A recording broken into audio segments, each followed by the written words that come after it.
Mesdames, Messieurs, merci d'être avec nous dans Débriefing. Débriefing, émission d'opinion sur Beyond Télévision. Chaque semaine, nous faisons le tour des questions qui agitent le débat public. Et si Jean-Pierre Bemba était le dauphin de Joseph Kabila, c'est la question d'un article du journal La Manchette. Kabila joue la carte Bemba, a-t-on lu en début de semaine. La Manchette en veut pour preuve cet appel de pied, donc cette proposition de passeport diplomatique.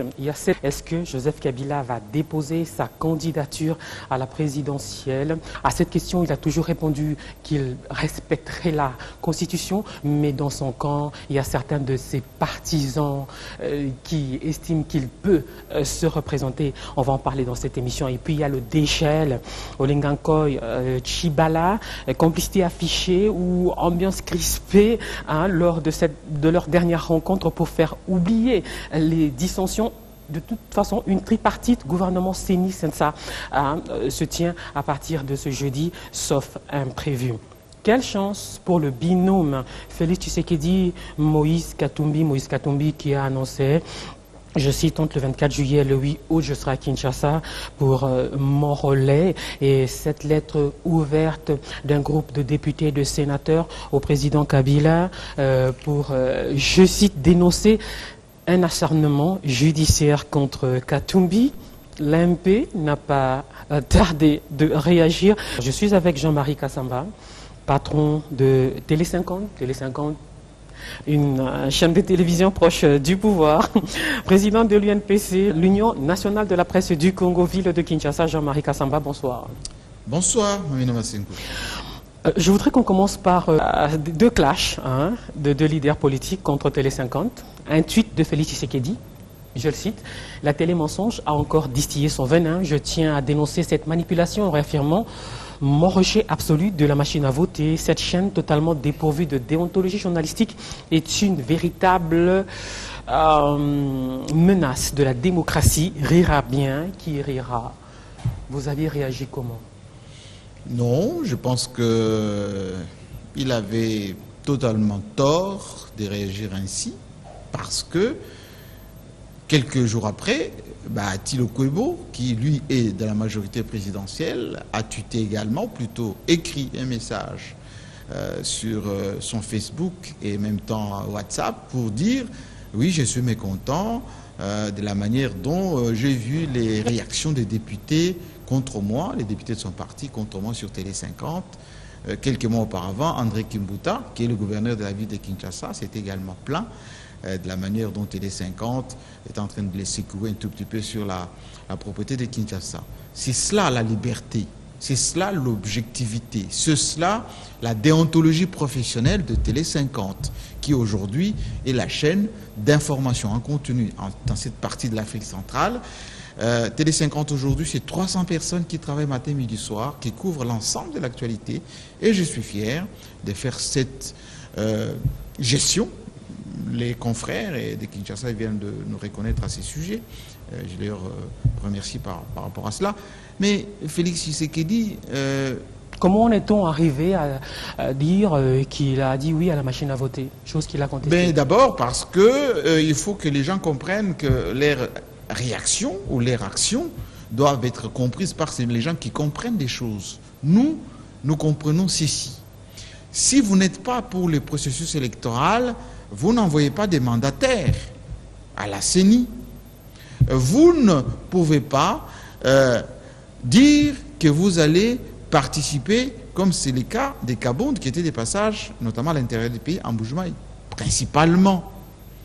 Il ne faut pas que dans ce pays, la duplicité continue à caractériser notre classe politique. Se comporter le soir d'une manière et le matin d'une autre manière. Rejeter la machine à voter ne veut pas dire rejeter le processus électoral dans son ensemble. Je vous donne le fond de la pensée, ou de ma pensée et de la compréhension de l'ensemble de notre opinion, de notre population par rapport à tout ceci.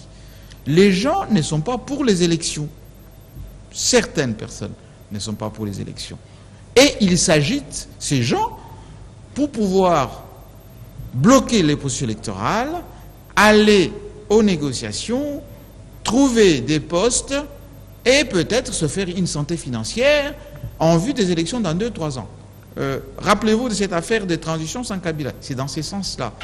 Rappelez-vous de toutes ces manœuvres dilatoires consistant à discréditer les processus électoraux en parcourant plus le monde entier qui d'aller voir la population qui est légitime et souveraine pour les voter. Ça sous-entend tout simplement que les élections, ça ne leur dit absolument rien. Et nous sommes là pour alerter l'opinion, dire à l'opinion, attention, on vous distrait.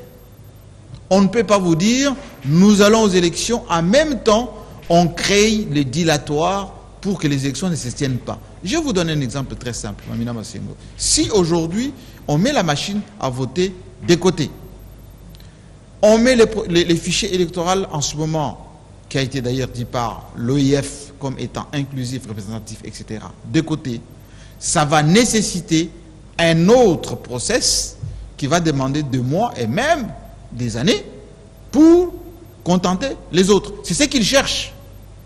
Et quand nous le disons aujourd'hui, c'est pour que l'opinion soit au courant que quand ça va venir, et je prends aujourd'hui le peuple à témoin, quand il n'y aura pas élection, regardez ceux qui sont en train de créer les dilatoires pour que les processus soient enrayés. Et c'est ça le fond de ma pensée, et c'est ça, c'est que j'ai voulu le dire à travers ces messages, cette bande passante qui a tapé pic. Et pourquoi les gens se sont heurtés? Parce qu'ils ont senti que le monsieur, moi donc, j'ai donné instruction à mes collaborateurs pour qu'ils en parlent, pour que l'opinion soit informée. Arrêtons avec la duplicité, vouloir une chose et dire à l'opinion autre chose. Le week-end dernier, la CENI a lancé donc, le processus d'enregistrement des candidatures aux législatives provinciales. Naturellement, l'AMP y croit, dur comme fer. Dans l'opposition, il y a des doutes reprises par Olenga Nkoy, président du CNSA, qui a même réclamé une tripartite gouvernement CENI, CNSA, afin de lever certaines équivoques par rapport notamment à l'absence d'un consensus sur la machine à voter. Il n'y a pas de consensus sur la machine à voter. Comment aller vers des élections avec une machine à voter contestée? Mamina Massengo, je le répète encore une fois, la Commission nationale électorale indépendante, la CENI, elle est habilitée à organiser les élections. Les modes opératoires revient à la CENI. Il n'est pas dit dans la loi électorale que tous les process, les stylos, les bics, les crayons, les calepins, les chaises, la manière de marcher, la manière de faire, tout ceci doit être écrit dans la loi électorale et présenté à tout le monde et que tout le monde doit dire oui pour que cela soit accepté, être consensuel. C'est faux. C'est archi faux. Les réserves que les gens émettent. Il y a une crise de confiance. Attendez, quelle confiance? Citez-moi dans un pays, n'importe quel pays au monde, aux États-Unis, en France et partout, où pour organiser quelque chose, il faut que tout le monde soit d'accord. Il y a quand même quelqu'un qui organise, il y a les règles, ensuite les gens se conforment aux règles. La confiance intervient à quel niveau? Est-ce que vous voulez que sur, je veux dire, un terrain de football, il y a un arbitre, il y a les règles du jeu, et toutes les équipes arrivent et disent non, avant qu'on puisse jouer, il faut quand même que nous soyons confiants, que la pelouse soit bleue. Non, c'est faux tout ceci. Il ne faut pas laissez-moi vous dire, il ne faut pas distraire les gens. En 2006, il y a eu consensus. Parce que Tshisekedi et l'UDPS n'ont pas participé. Il n'y a pas eu élection dans ce pays. En 2011, même certains de leurs parrains étaient partis voir Joseph Kabila pour dire non, il ne faut pas faire les élections, etc. La MONUSCO à l'époque, Monique, s'était retirée. Il y a eu élection. Félix Tshisekedi a été élu en Bujumaï et il se présente partout comme étant élu avec ces processus-là. Rappelez-vous ce que Ngoï Mulunda, à son époque, a connu comme situation. Je répète, ce sont des dilatoires. Et on fait des manœuvres même pour qu'il n'y ait pas élection. Et lorsqu'il n'y a pas élection, on va dire il y a eu manque de volonté politique. Je continue d'énumérer les points noirs épinglés par le CNSA que dirige Joseph Olenga Nkoy. Après l'absence de consensus sur la machine à voter, il y a l'existence de 16,5 électeurs enrôlés sans empreinte digitale? Ce sont les recommandations de l'OIF. Il faut lire ce que l'OIF a dit en conclusion générale. L'OIF a dit: la RDC a un fichier inclusif, représentatif, crédible, mais qui comporte certains détails qu'il faut réaménager, dont ces personnes qui ont été enrôlées sans empreinte digitale, dont ce sont les détails à réaménager par la CENI. C'est ce que le président de la CENI a dit. Et on ne peut pas s'appuyer sur ça pour dire qu'il ne peut pas y avoir élection. Il y a des gens qui préconisent même un second nettoyage du fichier pour élaguer les faussaires. Il va y avoir l'affichage dans pas longtemps. Les faussaires et les fictifs. Écoutez, il va y avoir dans pas longtemps l'affichage du fichier. Pour élaguer les faussaires et les fictifs. Oui, je suis en train de vous dire. Quand on va afficher et que les Congolais vont circonscription par circonscription, regardez si c'est leur nom, si ce n'est pas leur nom, s'ils ont été affectés à un mauvais bureau, etc. Ça sera automatiquement nettoyé. Et donc, ce n'est pas un frein à ce qu'il y ait des élections. C'est aussi simple que ça. Il dénonce également le fait que les corrections et les erreurs contenues sur la liste des partis et regroupements politiques n'ont pas été prises en compte. Mais ça, c'est la justice qui doit se prononcer par rapport à cela. On est en train aujourd'hui de mettre en place, Mamina Massengo, au niveau des partis politiques et plateformes, la liste des députés et candidats députés provinciaux. Mais s'il y a des problèmes pendant toute cette période de contestation, on va pouvoir les mettre en règle. Je vous répète encore une fois, tout ceci, ce sont des dilatoires qui pousseraient à quoi? L'opinion doit le savoir aujourd'hui. Ça va pousser à ce qu'on dise non, comme il y a ces préalables, on arrête la machine, on va aux négociations. Et lorsqu'on va aller aux négociations, les mêmes aujourd'hui qui manifestent tous ici vont dire, voilà, il n'y a pas eu volonté politique d'organiser des élections, c'est Joseph Kabila qui n'a pas voulu organiser des élections, comme si c'est lui qui organise des élections alors que c'est la CENI qui organise. Donc, il faut qu'on ait des négociations sans la majorité, sans lui, etc. C'est tout ce qu'ils veulent, tout simplement. C'est pour ça que vous voyez que les gens sur qui pesaient justement ces suspicions, ils sont les premiers à aller déposer des listes, ils sont les premiers à montrer leur bonne volonté, ils sont les premiers à le faire. Moi, je ne suis pas de la majorité présidentielle. Je le répète encore une fois, ça fait 1000 fois que je l'ai dit ici. Nonobstant votre introduction de tout à l'heure, Télé 50 est un média congolais qui est au milieu du village, mais qui dit la vérité. Je vous ai cité 3-4 personnes de la majorité présidentielle qui ont été épinglées par Télé 50. Je n'ai pas du tout proche de la majorité, je suis proche des Congolais. Lorsqu'il y a des comportements qui ne sont pas corrects, je les dénonce, que ça vienne de l'opposition ou de la majorité. Ça, c'est vous qui le dites. L'autre condition, c'est la libération des prisonniers politiques dits emblématiques. Mamina Massengo, on doit avoir un pays avec de la justice. Un pays repose sur l'application de l'équité de la justice, des lois, le respect des lois. Vous ne pouvez pas transgresser les lois, tuer, violer, et puis parce que vous faites de la politique, eh ben, on absout tout ceci. Non, c'est pas bon. Quel signal on va donner à la jeunesse, à la postérité, à l'environnement qui nous regarde? Que dire que parce que je suis politique, eh ben, demain on va faire l'amnistie, demain on va, parce que je suis, comment dire, symbolique, emblématique, je ne suis pas poursuivable. Non, ce n'est pas bien du tout. Et les gens qui veulent qu'un chef de l'État puisse justement transgresser, c'est violer la Constitution, parce qu'il y a séparation de pouvoir dans notre pays.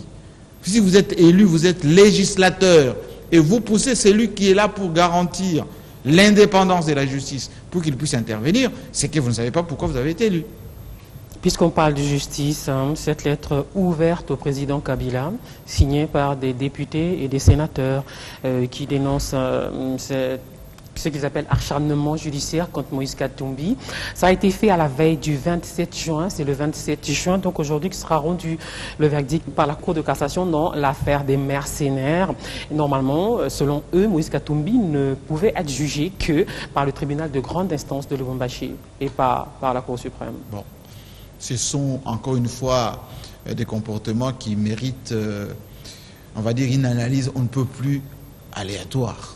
Pourquoi j'ai dit aléatoire? Pourquoi? Parce que les législateurs, Mamina Massengo, les députés, qui vont demander à ce qu'un président de la République, qui est un corps à part, même s'il est garant du bon fonctionnement, puisse intervenir, interférer dans le fonctionnement de la justice.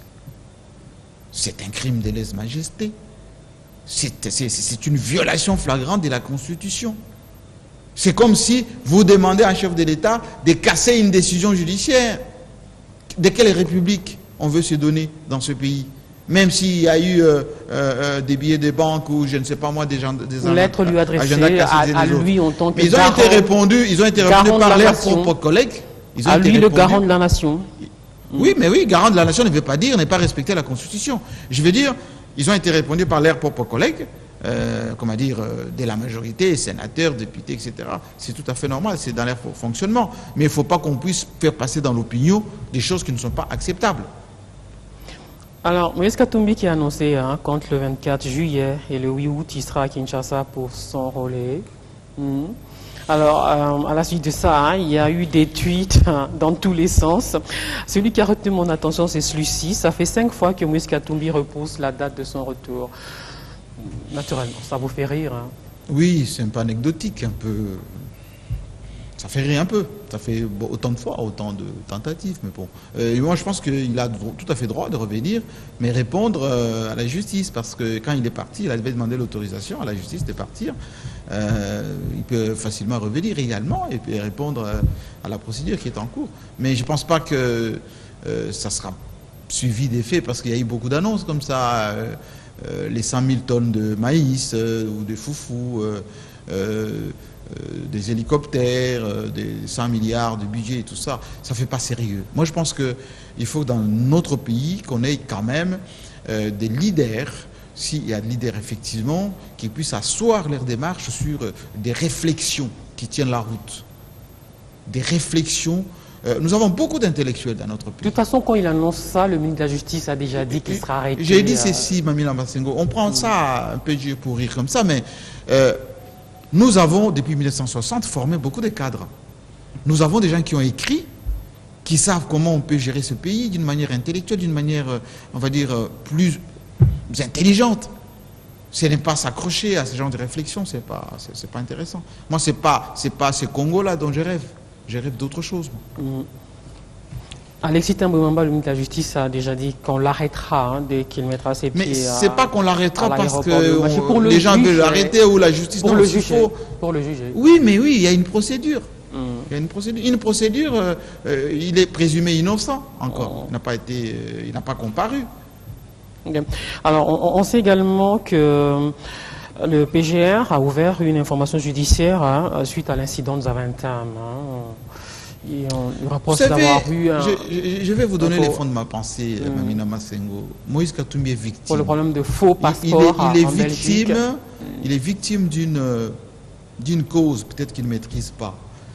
Quand on vend le schéma que Joseph Kabila doit laisser la place et moi je vais vous donner la possibilité de gérer les minéraux du Congo en s'appuyant peut-être sur les gendarmes katangais qui sont en Angola, pensant que ça va aller aussi comme sur les roulettes. On oublie les précédents. Les précédents, c'est quoi? Lorsque Lumumba en 1960 a été diabolisé, on a dit à Tchombe qu'il faut faire la sécession katangaise par les Belges et que vous allez être notre protégé. On connaît la suite et la fin de Tchombe. Lorsque le maréchal Mobutu, on lui dit il faut se débarrasser de Lumumba, de Tchombe, pour que vous puissiez prendre la place et on va vous protéger pour que vous puissiez mieux gérer les Congo. Mobutu l'a fait. Aujourd'hui, on sait où est-ce que Mobutu est atterri. Mobutu est oublié par ceux qui l'ont utilisé pendant une trentaine d'années. Regardez Moïse Katumbi. On pensait qu'il était protégé, qu'il pouvait même bénéficier d'un passeport diplomatique ou d'un titre de séjour de tous ces gens. À peine qu'il y a une autre carte, celle de Jean-Pierre Bemba, on commence maintenant à trouver qu'il a un faux passeport. On commence à lui trouver qu'il est truand de gauche à droite. Il faut faire très attention. Les gens qui vous utilisent aujourd'hui risquent de vous jeter des mains d'une manière maladroite. Et vous serez la première victime, comme notre frère et confrère et compatriote Jean-Pierre Bemba, qui vient de passer 10 ans en prison par le Belge qui l'ont livré à la CPI. Rappelez-vous, ce sont ces mêmes Belges aujourd'hui qui ont même refusé le lendemain de l'accueillir, alors qu'il a des enfants belges, alors qu'il est résident en Belgique. Il faut que ça fasse réfléchir aux gens tous ici. Non, mais parmi les juges qui ont décidé de son acquittement, il y a la Belge, oui. Belge, hein. Oui, cette Belge a milité pour qu'il soit libéré, mais aussitôt libéré, est-ce qu'on lui a ouvert le boulevard en Belgique? Il a traîné en Hollande. C'était un problème d'administration. Non, c'est pas d'administration. Un coup de fil suffit. Il a des enfants, il est résident en Belgique. On pouvait avoir l'escorte et puis avec les papiers le lendemain. Maintenant, c'est la RDC, mais je vous dis tout simplement dire que les gens qui vous utilisent, risquent de vous jeter comme un chiffon demain. Maintenant, la RDC qui a toujours été aux côtés de Jean-Pierre Bemba, en gardant son poste de sénateur, ses émoluments d'ancien vice-président, c'est bien.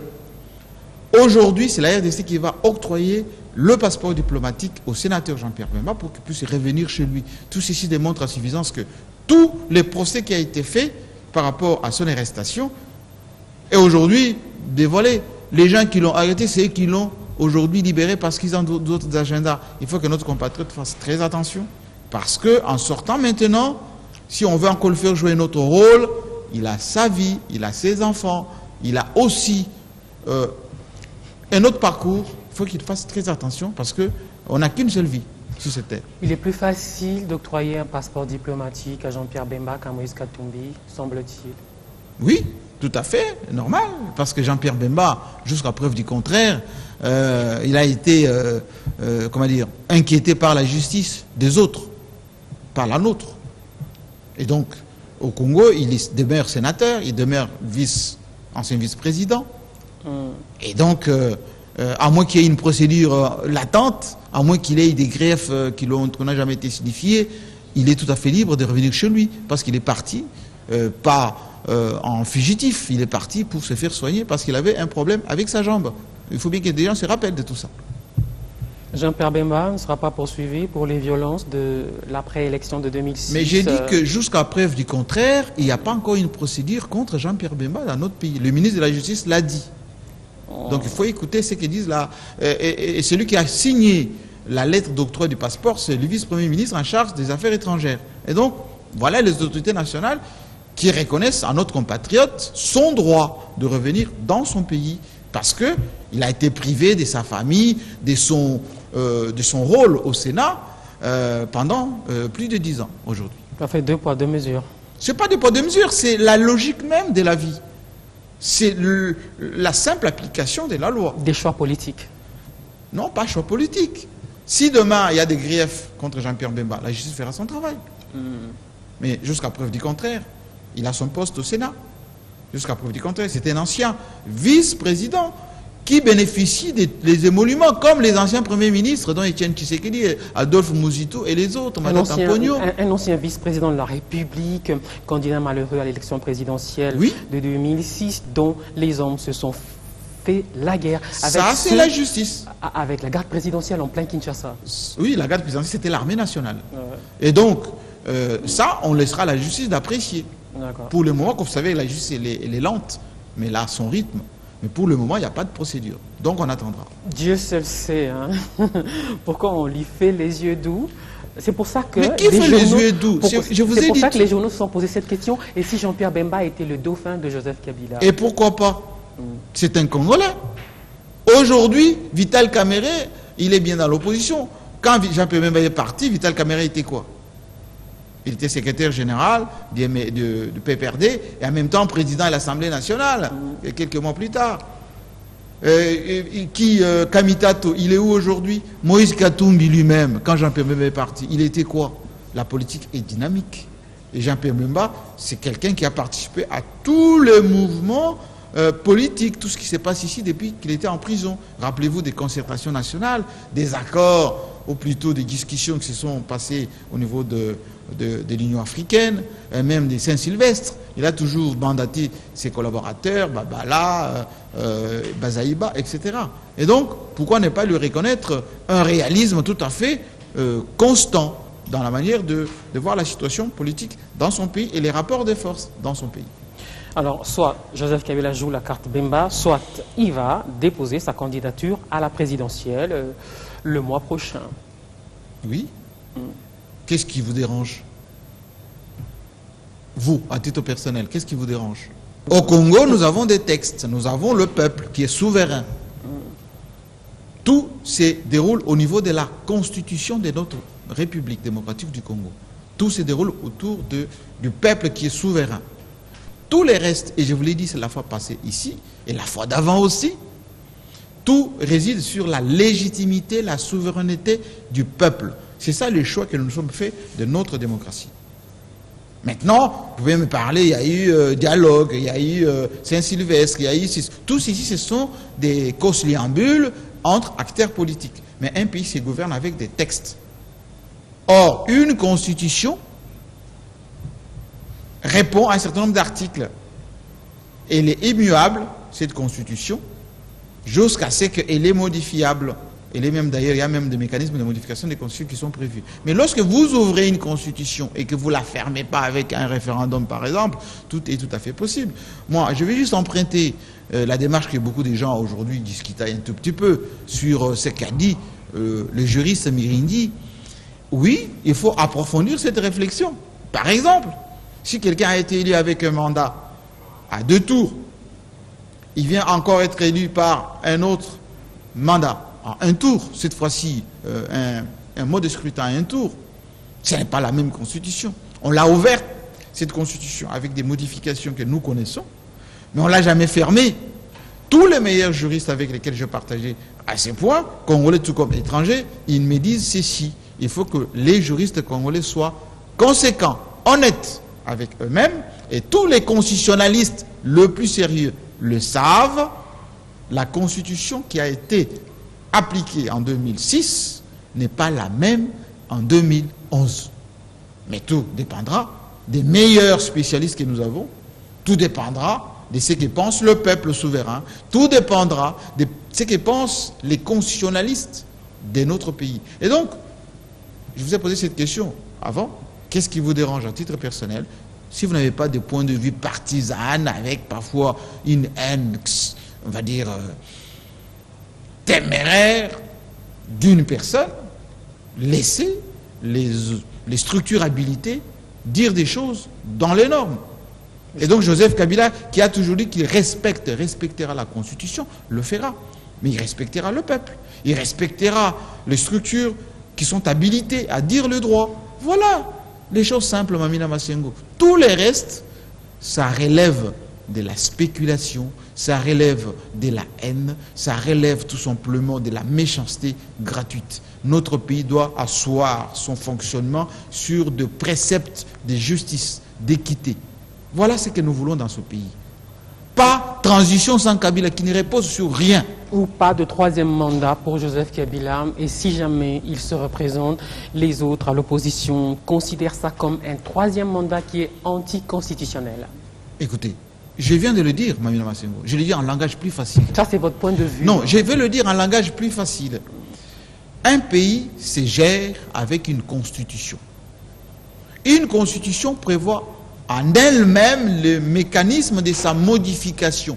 Demandez à l'un que je considère toujours, je pense qu'il n'a pas changé, un membre de G7, il était vice-président de l'Assemblée nationale. Vous les connaissez. En 2011, lorsqu'on est passé de 2 à 1 tour. Mais évidemment, en 2006, Jean-Pierre Bemba a perdu avec quel process? 2 tours. Il a perdu au 2e tour en 2006. En 2011, Etienne Tshisekedi a perdu au 1er tour, au seul tour d'ailleurs qui était appliqué. Joseph Kabila a gagné en 2011 un seul tour. Ce n'est pas la même constitution, Mamina Massengo. Et nous parlons bien français. Les bons juristes le savent. Maintenant, s'ils mettent la constitution de côté, le texte technique de côté, ils mettent leurs sentiments partisans dans le cœur du débat, là oui, on peut débattre, mais le droit, lui, ne peut pas faire l'objet interminable des débats byzantins. Il faut laisser les structurabilités dire le droit. Officiellement, à la majorité... Et au mieux, pour ne pas dire au pire, demander au peuple qui est souverain en tout temps. Article 4 ou 5, je pense, de la Constitution. Et donc, vous savez, c'est pour ça que l'avais dit ici la fois passée, à la Senco, là, vous savez, c'est qui est le Coslambile, là, qui a fait, voilà, à la va-vite, on signe arrangement particulier, et on pense que c'est ça qui remplace le peuple. Non. Qui pouvait oser dire que le peuple n'a pas le droit de s'exprimer? De quel droit? Il y avait des représentants du peuple. Hein. Combien de représentants? Il y avait des députés, il y avait des... Oui, vous pensez que 3 députés peuvent s'asseoir quelque part, dire que nous, on décide à la place du peuple qui n'a pas droit à son référendum? Aux États-Unis, on vient de le faire, plutôt en France, on vient de le faire, dans beaucoup de pays d'Afrique, on l'a fait. Et pourquoi on doit interdire au peuple congolais, plus de 100 millions d'habitants, de s'exprimer sur ce qu'ils pensent profondément de la marche de leur nation? Officiellement, à l'AMP, on n'a jamais exprimé le désir d'un troisième mandat. C'est vrai qu'il y a des partisans qui l'ont dit, chacun sur un plateau de télévision ou dans c'est l'expression démocratique. Au gouvernement également, quand la question est posée, la question a été posée à Mende, par exemple, à l'Assemblée nationale, le président Minakou, ils ont toujours répondu qu'il y aura un passage de témoins civilisés entre un président entrant et un président sortant. Mais on se rappelle que depuis 2011, quand la Constitution a été modifiée pour qu'on passe de 2 tours à un seul tour, après, il y a eu des tentatives de modification de la Constitution qui ont échoué, des tentatives qui visaient, selon l'opposition, de déverrouiller le fameux article si contesté. Mais aujourd'hui, on commence à évoquer ce schéma, genre Joseph Kabila ira présenter sa candidature. Si jamais la CENI refuse, il recourira au Conseil d'État, c'est ça, pour une interprétation. Et voilà la route ouverte, c'est ça le schéma, semble-t-il. Vous êtes en train de présenter des scénarios un peu rocambolesques, Mamina Massengo. Rocambolesques. Pourquoi? Même quand on a tenté de modifier, quand on a tenté de modifier la Constitution il y a 3 ou 4 ans... Laissez-moi vous resituer. C'était pas rocambolesque. Mais c'est rocambolesque. Et je vous vois vous battre comme un diable, là, tout de suite. Et voilà, on a commencé par ça, on n'a pas fait ceci. Non, Mamina Massengo. J'ai synthétisé tout à l'heure comment fonctionne un État. Un État fonctionne avec le texte. Vous l'avez déjà dit. Mais attendez, attendez. Qu'est-ce qui va se passer? Je veux tout Qu'est-ce qui va simplement... se passer quand on va ouvrir les BRTC pour l'élection présidentielle? Il ira présenter sa candidature, c'est ça? Est-ce que je peux vous rassurer, Mamina Massengo? Il ira présenter. Laissez-moi vous donner le fond de ma pensée en tant que Congolais. Ne revenons pas sur ce qu'on a déjà dit. Le fond de ma pensée en tant que Congolais est que la souveraineté appartient au peuple. La légitimité de donner à X ou Y un mandat revient au peuple via la Constitution. Concrètement?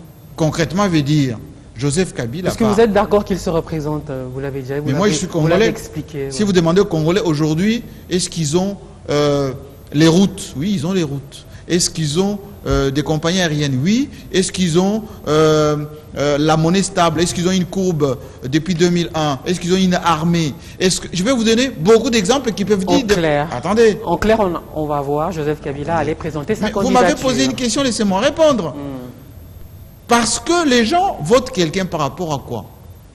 Poutine, Angela Merkel, Kagame, parce que je vois beaucoup de gens aujourd'hui qui deviennent des amis de Kagame, qui va rester jusqu'en 2034. Quand on leur pose la question, mais pourquoi vous voulez que Kagame se présente? Je dis, mais écoutez, on a la paix, on a un semblant de développement, parce que moi j'appelle tout ça semblant de développement. Et puis on veut qu'il continue à faire des choses. Il faut aussi parler de Nkurunziza qui ne va plus se représenter. Hein. Mais Nkurunziza, combien de gens ne l'ont pas combattu? S'il n'a pas lâché cette petite phrase et qu'on ne sait même pas si ça va se concrétiser. Arrêtez de penser. Ouattara l'avait dit aussi que je vais faire seulement un mandat ou deux peut-être, mais il vient de dire en 2020, je vais me prononcer là-dessus. Macky Sall aussi, s'il est dans la même veine de Sassou Nguesso, n'en diront même pas. Alors, écoutez, ma question, c'est que je voulais vous dire... Joseph Kabila ira présenter sa candidature le mois prochain. On n'en est pas encore là. Oui ou non? On n'en est pas encore là. Pourquoi vous voulez toujours mettre des charrues avant le bœuf? Je vous rappelle que dès qu'il a été élu en 2011, on a commencé les débats déjà en 2011. Oh, Joseph Kabila, il faut que ça arrête ici. Il faut... En 2011. Parce que justement, on a perdu du temps. On avait vu des gens avec des slogans, Totondi, Yana Nouté, Kabila, Oumela. J'ai dit ceci, Mamina Massengo. On n'a pas laissé Joseph Kabila faire son mandat tranquillement. On s'est beaucoup agité. Voilà, troisième mandat, etc. On s'est beaucoup agité. Aujourd'hui, on n'est même pas au dépôt des candidatures, on s'agite toujours. Mais posez la question à ceux qui s'agitent là. Qu'est-ce qu'ils ont comme programme pour la RDC? Est-ce que le seul programme, c'est de Joseph Kabila doit d'abord partir? Ceux qui s'agitent justement disent ça fait 17 ans qu'il est au pouvoir. Et il a fait beaucoup de choses. Ah. Et les Congolais sont contents. Ah ouais. Et le monde aussi commence à respecter la RDC. Beaucoup de gens vivent avec un très faible pouvoir d'achat. Hein. Vous savez, c'est relatif, ce genre de raisonnement, Mamina Massengo. Vous savez, moi, quand j'ai quitté ce pays, le maréchal Mobutu avait fait un certain temps. Le Zaïre, en 1980, le Zaïre, en 1980, ne ressemble plus à rien. 1980. Objectif 80. Rappelez-vous la démonétisation de ce pays. Rappelez-vous la mise en place des l'IDPES. Lisez la lettre de 13 parlementaires. Oui, madame. J'étais encore à l'école maternelle, mais... Lisez la lettre de... Mieux, hein. Si vous voulez vous apaisantir, parce que vous êtes très cultivé. La Gécamine se portait un peu mieux à l'époque. Hein. Oui, la Gécamine se portait bien. Et rappelez-vous, la gabegie qui était contestée par Blumenthal, qui était mis à la Banque centrale pour gérer quoi? Les revenus du Congo via la Banque centrale. Rappelez-vous les déclarations de Sakombi Inongo. On demande 1 million, il y a 4 millions qui sortent. Tout ceci, c'est dans les années 80. Selon Luzolo Bambi, il y a 15 milliards de dollars Supputation. Qui échappent au fisc chaque année. Encore qu'il a minimisé, hein, selon certains. Hein. J'ai dit supputation. Ah oui. Hein. Et parmi les gens d'ailleurs qui ont fait évaser. Il est dans ses compétences. Hein. Je dis supputation. Ça relève de ses compétences. J'ai dit tout simplement que parmi les gens ça relève de ses compétences. Qui ont spolié, parmi les gens qui ont spolié la RDC de ses revenus, il y a autres les miniers, et ceux qui étaient capitaines en cette matière suivaient du regard du côté du Katanga, et avec lesquels ils travaillent aujourd'hui pour soi-disant revenir. La guerre du cobalt, Colosie ne doit pas partir. Alors si aujourd'hui, parce que c'est de Moïse Katumbi que vous parlez, si c'est lui coupable, c'est vous qui citez les noms, pas moi. Alors il faut juger, le prendre avec tous ses complices, tous ces gens qui lui ont mangé dans la main, hein, et Dieu seul sait qu'il y en a beaucoup. Eh bien, il y en a qui ont mangé dans la main, mais moi je n'en connais pas qui ont travaillé pour les mercenaires, qui ont concocté des coups jusqu'à aujourd'hui. On parle des gendarmes katangais d'Angola, on parle de ces Lewis là, à qui on veut donner les visas pour qu'ils reviennent au Congo, alors qu'aux États-Unis, Trump vient de signer pour interdire les séjours aux États-Unis de tous les ressortissants de tous les pays, des millions de personnes, parce qu'ils sont tout simplement soupçonnés. De 6 pays en majorité musulmans. Oui, oui. Vous pensez que dans tous ces pays-là, il n'y a que des terroristes? La Cour suprême vient de donner raison. Et seulement chez nous, quelqu'un qui est soupçonné, qui a été arrêté avec armes sur lui, on dit qu'il faut lui donner le visa pour qu'il revienne. Quand même, il faut prendre les Congo pour un pays sérieux. Alors, on a parlé au début de cette tripartite, gouvernement, CNSA, CENI, Joseph Kolingakoy, qui est allé voir le Premier ministre Bruno Tshibala. C'était le dégel, puisque pendant un moment, ils étaient en froid. Ce sont les gens de la même famille, ils se voient tout le temps. Moi, j'ai la chance de fréquenter l'un et l'autre. Je peux vous dire, à part quelques échanges des colibés, ce sont des gens qui partagent quasiment les mêmes... Qu'est-ce qui se cache derrière cette complicité affichée? C'est pas complicité, ils sont tous ensemble et je viens de vous le dire. Je viens de vous le dire, ils sont des rasopes. Il y a eu du rififi à un moment. Oui, tout simplement, ça ce sont les petites divergences des façades. En réalité, ils sont ensemble au sein des rasopes. Et vous verrez bientôt, à l'issue de cette tripartite, les choses vont continuer à aller de l'avant. Même si moi, j'aurais aimé que le CNSA bénéficie des textes juridiques, légaux pour son existence. C'est une organisation d'appui à la démocratie de notre pays, mais ma foi, moi je ne vois pas ce qu'il y a de plus grave là-dedans. C'est la même famille, ils ont les mêmes objectifs. FCC, ils sont ensemble, donc ils vont aller aux élections pour avoir le même résultat. C'est l'accord de la Saint-Sylvestre qui a créé le CNSA. Oui, l'accord qui a créé. Mais encore faut-il que les textes de son existence soient adoptés par l'Assemblée nationale. Ah, c'est peut-être pour ça qu'on ne le prend pas trop au sérieux. Il n'y a jamais eu de réunion. Non, il est au sérieux en tant que Congolais, mais moi je vous ai toujours dit que Saint-Sylvestre ou pas, ce qui prime pour moi, c'est la Constitution. Parce que c'était absurde qu'il demande par médias interposés d'être reçu par le président Kabila ou d'avoir une tripartite avec le gouvernement et la CENI. C'est dans les médias qu'il a demandé ça. Le chef de l'État reçoit tout le monde. C'est dans les médias qu'il a demandé ça. Oui, mais bon. Tout le monde s'exprime. Mais le chef d'État reçoit tout le monde. Un joli coup de gueule, et voilà. Mais dans une famille, il y a toujours ça. C'est ça la démocratie, justement. La libre expression des membres constituant une famille. Okay. Alors, on va parler du Yémen. Bien. Pas pour les raisons que les autres attendent. Ce pays du Moyen-Orient donc est en proie à une crise humanitaire sans précédent. La guerre dure depuis plus de 3 ans et une réunion sur cette crise humanitaire devait se tenir à Paris, mais n'a pas eu lieu parce que les ONG n'ont pas voulu y aller. La question yéménite est assez complexe. Mamina Massengo, c'est l'occasion aujourd'hui que je puisse préciser ceci. J'étais venu ici avec votre collègue qui est aux États-Unis aujourd'hui. Oui, rappeler que le traitement qui est réservé aux pays du Sud, en majorité ce sont les pays d'Afrique, c'est comparatif à ce qui est réservé au Yémen. Et j'ai utilisé une métaphore disant que le Yémen c'est l'Afrique, ça veut dire, pour les gens qui ont ergoté pendant des mois et des mois, sans pour autant comprendre le fond de ma pensée, la manière de réfléchir, je leur rappelle ici que je disais ceci. Voici comment le Yémen est traité. Aujourd'hui, Mamina Massengo, pendant que nous faisions avec vous cette émission, une conférence est prévue à Paris pour apporter des moyens conséquents au drame yéménite. Cette conférence a été boycottée, sabotée, tout simplement par ceux qui arment l'Arabie Saoudite, qui est en réalité le moteur dans cette guerre contre le Yémen, qui a détruit complètement le Yémen, le Qatar aussi. Et cette conférence est réduite aujourd'hui au niveau des experts. Ça veut dire qu'il n'y aura pas les moyens nécessaires pour apporter de l'aide à ce qui se passe au Yémen aujourd'hui. Et je rappelle, Mamina Massengo, que la même situation prévaut en Libye, prévaut en Syrie, prévaut également en République centrafricaine. Alors les gens qui ont ergoté, et je souligne que M. Jean-Marie Kassamba avait des déficits en matière géographique, etc., il faut qu'il reprenne un tout petit peu les matières en matière de géostratégie, qui comprennent que le Nord nous traite, nous, agents du Sud, population du Sud, avec une certaine condescendance. Regardez ce qui vient d'être signé aux États-Unis, Mamina Massengo.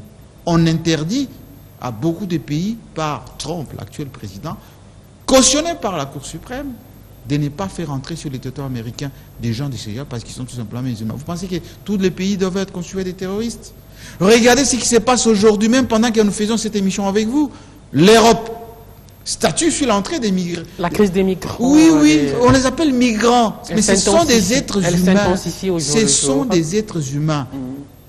L'Europe, en fait, dans leur pays, l'Europe est en train de fermer ses frontières. Attendez. Il y a eu des bateaux qui ont été interdits d'accoster. Laissez-moi décortiquer pour vous, Mamina Massengo. Qui a détruit la Libye? C'est Sarkozy, c'est l'Italie, c'est l'OTAN, etc. Il sera peut-être jugé pour ça, Sarkozy. Oui, mais on verra bien, mais moi je ne le crois pas et je ne le pense pas. Eh bien, les Libyens ne savaient même pas comment traverser la frontière pour aller en Italie à côté ou aller même dans les pays de la sous-région. Ce sont les pays africains qui allaient en Libye. On a détruit, et Kadhafi l'avait prédit d'ailleurs, lorsque vous aurez détruit ces pays, eh bien vous aurez les catastrophes que vous n'avez jamais connues. Et c'est le cas aujourd'hui. Regardez comment les gens errent en mer. Certaines meurent tous les jours. Ces personnes n'ont rien demandé. Et les gens qui viennent détruire, c'est ceux qui veulent plus que ces gens entrent chez eux. Mais pourquoi ce masochisme de nous Africains, et Congolais en particulier, Mamina Massengo? Comment on peut accepter aller se livrer au bourreau? Vous savez, je vous donne un exemple chez nous et je vais vous laisser poser votre question. J'entends les gens dire chez nous, oui, Oui, l'Angola peut venir chez nous, etc. Même si l'actuel président, on dit que c'est un peu notre frère, etc., qu'il y a beaucoup de gendarmes katangais autour de lui, les pros Dos Santos ne sont pas pour lui, etc. Mais combien de Congolais sont maltraités en Angola? Quel drame Kagame n'a pas fait dans notre pays. Les gens trouvent, aller aujourd'hui au Rwanda, trouver les bienfaits au Rwanda. Juste en face de chez nous, Congo-Brazzaville, Batamukolo, etc. Pourquoi pensons-nous que le bonheur viendrait chez ces gens qui nous ont toujours voulu du mal? Les Belges, pour ne pas les citer, Mamina Massengo, depuis 100 ans, je dis bien depuis 100 ans, depuis les mains coupées jusqu'à aujourd'hui, les Belges n'ont toujours voulu que du mal des Congolais. Nous ont toujours maltraités, spoliés, etc. Mais je vois aujourd'hui nos compatriotes congolais. Premier réflexe, on va en Belgique. Renders, on va faire... Mais pourquoi pensez-vous que les gens qui vous ont chicoté, qui vous ont maltraité, qui vous ont spolié jusqu'à votre gécamine, vos minéraux, etc., aujourd'hui se transforment en bienfaiteurs? Ils vont vous donner tellement du bien que même l'alternance politique, ça viendrait de la Belgique. Alors, il faut être un tout petit peu cohérent. La guerre qui est faite aujourd'hui à Joseph Kabila, c'est le coltan, c'est l'uranium, c'est le cobalt, parce que nous sommes dans la révolution du cobalt aujourd'hui. Ce qui a été demandé à Tchombe à l'époque, à Mobutu, c'est ce qui est demandé à Kabila aujourd'hui, qui ne veut pas le faire. C'est pour ça qu'il s'oppose. Il dit qu'on avait 2% seulement en 2002, ancien code. Aujourd'hui, nous en avons 12 qui peuvent bénéficier à notre peuple, 12% des revenus. Entre-temps, il faut aussi lutter efficacement contre la corruption. Je suis d'accord. Mais même en Russie, il y a la corruption, aux États-Unis aussi, en France. Mais la corruption... Pour que les effets de je suis d'accord qu'on lutte contre la corruption. Mais la proportion de la corruption découle aussi de ce qui est extrait de notre sol. Si on extrait des choses de notre sol, 80% dégage. 80%. S'il y a la corruption sur le 5% de chez nous. Avec la plupart du temps la complicité des Congolais. Oui, que je conteste et que je dénonce. Qui ne sont pas jugés et condamnés. Si, souvent. Comme qui? Quand on les juge, on condamne, on dit chasse aux sorcières. Citez-moi le je suis opposant, c'est pour ça qu'on me Citez-moi les noms d'un poids lourd qui est en prison pour corruption ou détournement de fonds. Ah voilà, on termine par là. C'était un bonheur d'être avec vous, Jean-Marie Kassama, dans Débriefing, patron de Télé 50. Il ne veut pas qu'on dise proche de la majorité. Je ne suis pas proche, je suis congolais et je le revendique. C'est à ceux qui nous ont suivis de tirer les conclusions. Président de l'UNPC, Kinshasa, l'Union nationale de la presse du Congo, l'UNPC qui a parrainé cette remise de prix mérite congolais de la démocratie. Il y a eu beaucoup de gens, c'était assez éclectique, hein, j'y arrive, j'ai jamais su prononcer ce mot. Éclectique. Oui. Ah oui, F. Bazaïba par exemple, une femme admirable, qui rongosie avec son robot roulage. Richard Mouyej, gouverneur du Lualaba, où il y a énormément de transformations. Jacques Ndjoli. Jacques Ndjoli, meilleur sénateur, Etienne Tshisekedi. Et Joseph Kabila, grand pâtisseur. Ah, il ne pouvait pas manquer. Ça, quand j'ai vu l'invitation, je me suis dit... il y a Jean-Marie, il y a ces gens-là, Joseph Kabila ne peut pas manquer. Mais écoutez, c'est la vérité. Merci je vous ai toujours dit qu'il faut rester normal. Merci. Il faut rester normal et il faut féliciter les regroupements des jeunes journalistes patriotes. Et je pense que tout le monde va avoir cette démarche de récompenser ceux qui ont marqué les 10 ans de notre pays avec ce qu'ils ont apporté à leur pays. 10 ans, c'est opposition, majorité, 10 ans, société civile. 10 ans, c'est énorme. Hein, mais c'est énorme, c'est énorme. Contester aussi, comme en 10 ans, on pouvait se limiter à 2, je sais pas. Bon, ils ont fait un recul de 10 ans, ça pouvait être 20 ans, ça pouvait être 5 ans. J'ai mon téléphone en main, on termine par un selfie. Merci à tous ceux qui étaient là. Merci beaucoup, Mamina Massengo. Papounet, merci. Papounet, Darly, Jonathan. Alors, on est sur quelle caméra? Je ne sais pas, c'est là peut-être. C'est là. Merci beaucoup, à la semaine prochaine. Cette émission sur Télé 50, hein, naturellement. Bien sûr, bien sûr. Merci à tous ceux qui nous suivent sur Télé 50.